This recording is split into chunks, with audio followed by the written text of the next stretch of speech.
bakit mo sasabihing horrified at bakit mo sasabihing hindi binigay na soberenya sovereign rights? Wala namang teritoryo na wala sa Pilipinas nung panahon ni Duterte. Alright, magandang araw po. Nako, nag-respect na naman itong si Atty. Harry Roque sa umano'y sinasabi ni Pangulong Marcos na na-horrified umano siya sa gentleman agreement. Ang sabi nga ni Atty. Harry Roque, bakit ka na-horrified? Hindi mo naman alam kung ano yung gentleman agreement, ano ba yung nilalaman, ano ba yung pag-uusap na ito. Bakit ka nagre-react na horrified ka? Wala ka namang alam. Nako, kini-question tuloy ni Atty. Harry Roque kung nasa tamang pag-iisip pa ba umano itong si Pangulong Marcos. Tandaan po natin mga kababayan, may mga issue na pinalabas itong si Maharlika na umano'y gumagamit ng pulburon itong si Pangulong Marcos at pinalabas niya itong dokumento na itinanggi naman ng PDEA. Kaya ito yung nagiging basihan ni Atty. Harry Roque kung talagang gumagamit umano itong si Pangulong Marcos. Ang sinabi niya na feeling horrified, baka wala siya umano sa kanyang tamang pag-iisip habang nagsasalita. Naku po mga kababayan. Sabi niya, horrified daw siya doon sa gentleman's agreement. Pero teka muna, ang sabi niya, hindi daw niya alam kung ano yung gentleman's agreement na yon. Hindi raw pinagbigay alam sa kanya nung siya naging presidente. Bakit siya naging horrified? Agoy, horrified, pero hindi alam pala ang sinasabing gentleman agreement. Pero mga kababayan may sinabi naman talaga ni dating Pangulong Digong na marami silang usapan ng China. Pero itong sinasabing gentleman agreement, wala siyang alam kung ano nga ba yung sinasabi ni Atty. Harry Roque ng gentleman agreement. May mga pag-uusap sila patungkol dyan sa barko na nakasadsad po, itong Navy ship po natin. Sinasabi niya, ang ginagawa niya para sa kabutihan ng ating mga kababayan. Pero which is undocumented. Wala pa ng dokumento patungkol sa sinasabing gentleman agreement na ngayon ay pilit nilang inaalam kung ano umano. Sila naman umano yung namumuno sa ating bansa.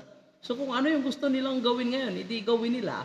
Basta si dating Pangulong dating Pangulong Digong, ang ginawa niyang pag-uusap nila ng China ay para pag-usapan lang na wag na silang tirahin dyan ng tubig kapag nagdala ng pagkain doon sa BRP Sierra Madre. Yun lang ang sabi niya. Nako, nasa tama ka bang pag-iisip, PBBM? Dapat ma-horrify ka lang kung alam mo na yung agreement. Bakit mo sasabihing horrified at bakit mo sasabihing hindi binigay na soberenya sovereign rights? Wala namang teritoryo na wala sa Pilipinas nung panahon ni Duterte. Ang tanong, Si Duterte nga hindi niya daw alam umano kung saan yung ayungin na yan Basta ang sa kanya, pag nagsusupply ng pagkain diyan sa BRP Sierra Madre, dapat wag na sila harangin ng China. Yun lang ang kanilang pinag-usapan ni Xi Jinping. Pero kung sinasabing sinurrender, benenta, nako kalokohan yan. Gawa-gawa lang yan umano ni Justice Carpio at itong mga miyembro ng Dilawan Pinklawan kasama itong si Hontiveros. Kasuhan pa umano ng treason itong si dating Pangulong Digong. Paano treason? Wala namang gera. bakit ka magiging horrified sa isang kasunduan na hindi mo alam ang linalaman? Hello, is anyone home? Sa tama ba tayong pag-iisip? Yan ang problema kapag hindi natin alam kung grounded talaga sa pag-iisip ang ating presidente. Pero himay-himayin natin yang horrified daw siya. Bakit kanya sinabi yan? Nakikita natin ngayon na dahil siya na nagsalita at hindi lang yung kanyang mga supporters, talagang nais niyang gamitin itong China issue para ilihis ang lahat na atensyon ng tao doon sa mga issue na talagang malapit sa ating mga kababayan. Unang-una, ang kabiguan ng administrasyon niya ay yung patuloy na pagtaas na presyo ng bilihin. Goy, ito nga po, posible yan mga kababayan po natin na ito ay tactic lamang para malihis ang issue at sabihin na makalimutan ng ating mga kababayan ang sobrang mahal ng pamasahe, pagkain at ang sahod na hindi tumataas. Sinabi na ng taong bayan, wala naman sila masyadong pakialam dito sa West Philippine Sea issue nito. Wala pa yan sa top 15 na concern ng mga Pilipino. Ang concern pa rin, nasaan yung pangako mong bigas na 20 pesos kada kilo. Tama, anong pakialam dyan ng mga Pilipino sa West Philippine Sea? Importante may makain, may maibigay na pagkain sa kanyang pamilya. Yan ang importante ngayon sa atin.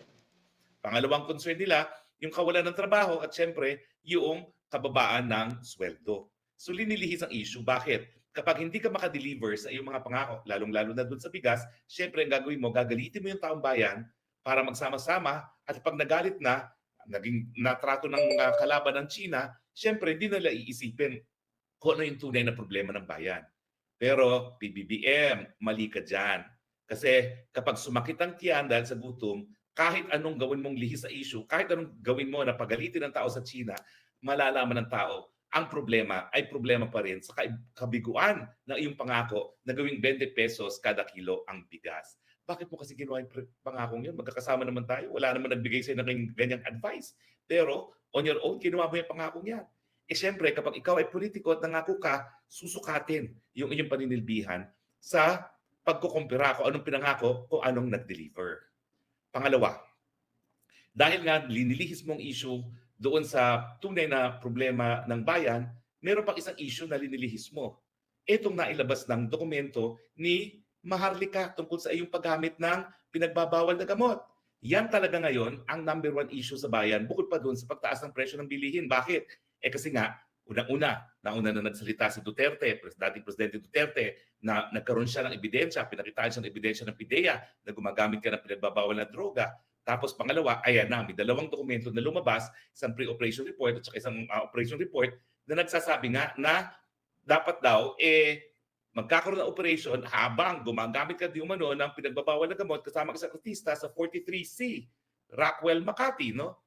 At alam nyo ba, gaya ng aking sinabi dati, kapag paper document, ang pagpapatunay dyan ay sa pamamagitan lamang ng orihinal at yung tao, testimonya ng tao na lumagda na siya nga nakalagda ron.